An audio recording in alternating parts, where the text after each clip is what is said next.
লোকসভা নির্বাচনের মুখে ৩ বাংলাদেশি আটক ৪৩ নম্বর ব্যাটালিয়ন সীমান্ত রক্ষী বাহিনীর হাতে। তাদের কাছ থেকে পাওয়া যায় ভুয়ো অনেক প্রয়োজনীয় নথিপত্র।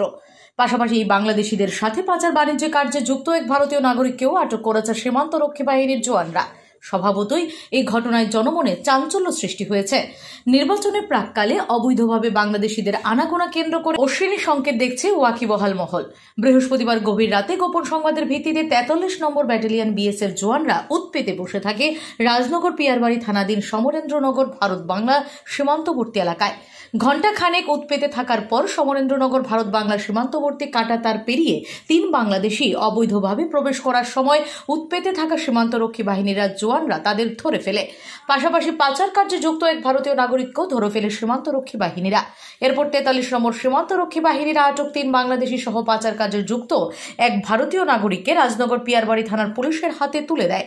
৩ বাংলাদেশি অবৈধভাবে অনুপ্রবেশের কারণে পুলিশ তাদেরকে গ্রেফতার করে বিনা পাসপোর্ট অ্যাক্টের মামলার ধারা নিয়ে আজ দুপুর ২টা নাগাদ বিরোনিয়া আদালতে সোপর্দ করে ৩ বাংলাদেশি সহ পাচার বাণিজ্য কার্যে যুক্ত এক ভারতীয় যুবককে। পুলিশ ৩ দিনের রিমান্ডের আবেদন করে আদালতের কাছে। আদালত ২ দিনের পুলিশ রিমান্ড মঞ্জুর করেন। এখন দেখার বিষয় পুলিশ জিজ্ঞাসাবাদে কি তথ্য বেরিয়ে আসে। পিয়ারবাড়ি থানাধীন সমরেন্দ্রনগর বিওপি 43 বিএন বিএসএফ ৩ জন বাংলাদেশি একজন ভারতীয় নাগরিককে আটক করে।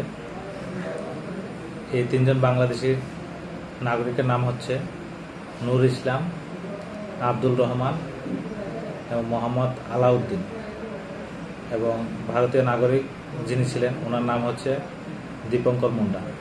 ওরা ভারত বাংলা বর্ডার ক্রস করে ওপারে যাচ্ছিলেন, তখন ওদেরকে বিএসএফ আটক করে এবং আমাদের পিয়ারবাড়ি থানাতে ওদেরকে হস্তান্তর করে। Bureau report, S Bharat live 24 hours.